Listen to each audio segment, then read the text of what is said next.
mai sak zo nang tu sim ni na pen pasian hong koi na mun pan mai sak ding nangom namun panilo nangom namun pan bel mai sak zo ngelo nai ve pasian in nangong koi na mun pan pita masalian thumne kwana a no te pen pasian in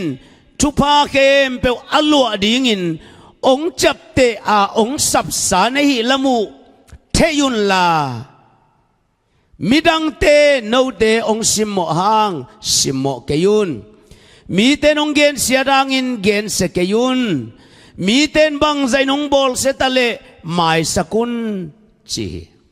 utenaw te itenga ipa kamalin bang geniam chile thupa nanga nadingun mai sakun chilowi no te pen pasiani nei sa kem alua dinga ong ke chiam te hin sa te nei lamu theyun chai ve itenga Kong ji mengala go omoi khan se ji alonga khodo mu to tu phit di hu ti ma joi theyun no pen thupa anga panding lo gamalua te nei lamu theyun la midang te I ongen siat te thukik se keyun bai nghe lâu đi nghe tòa tàu ban hậu bị trả ta hen amen amen hallelujah ya ka sangama kupina moto tul khat ne ai noi pan moto khat le nuam ai noi pan moto khat le nuam sangam pa kupi pen atwa ai noi pa moto khat ale ding pen Haza asun to santo I mulo lianga alung kham ke chi bang omlo e banga man hazalo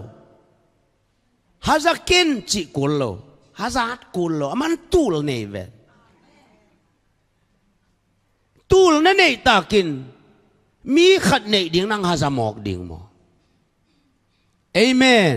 toy mani no te gam lua te na hi lamu ti ma jue mi te I ongen siadang thuk keyun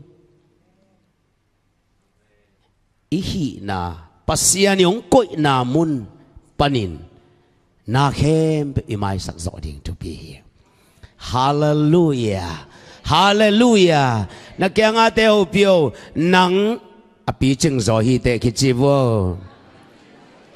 to ban ho bi cha ta he